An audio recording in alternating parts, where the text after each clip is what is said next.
আসসালামু আলাইকুম রহমতুল্লাহ। অষ্টম শ্রেণী গণিত অনুশীলনী 2.2 এর প্রশ্ন 11 নিয়ে আলোচনা করব ইনশাআল্লাহ। প্রশ্ন 11 হচ্ছে, কোন শহরের বর্তমান জনসংখ্যা 64 লক্ষ। শহরটির জনসংখ্যা বৃদ্ধির হার প্রতি হাজারে 25 জন হলে 2 বছর পর ওই শহরের জনসংখ্যা কত হবে? সমাধান লিখলাম। দেওয়া আছে শহরের বর্তমান জনসংখ্যা 64 লক্ষ, এটা দেওয়া আছে। শহরের বর্তমান জনসংখ্যা পি লিখলাম, পি দ্বারা আসল বোঝায়। এই 64 লক্ষ হচ্ছে আসল, এই জন্য পি দিলাম, পি সমান 64 লক্ষ জন।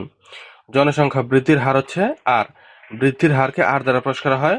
তো জনসংখ্যা বৃদ্ধির হার হচ্ছে আর, আর বলেছে এখানে প্রতি হাজারে 25 জন, হাজারে 25 জন, এই জন্য 25 লিখবো উপরে, হাজার লিখবো নিচে। যেহেতু পার্সেন্টেজ চাইনি, এই জন্য শতকরা চিহ্নটি আমরা দিইনি এখানে।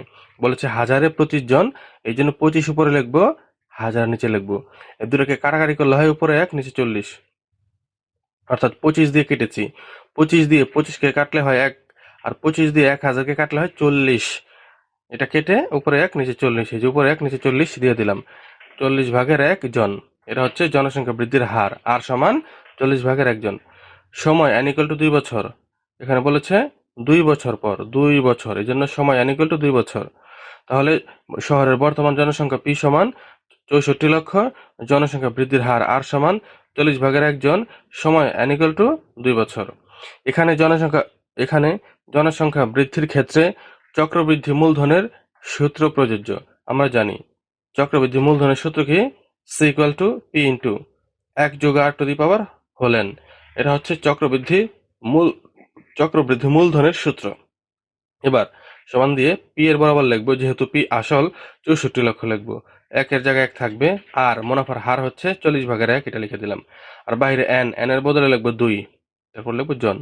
এবার 64 লক্ষ থাকবে, 1 যোগ এই 1কে, এই উপরের 1কে 40 দিয়ে ভাগ দিলে হয় 0.025, উপরের 1কে 40 দিয়ে ভাগ দিলে হয় 0.025, বাইরের এই 2 থাকবে, মানে পাওয়ার 2 থাকবে।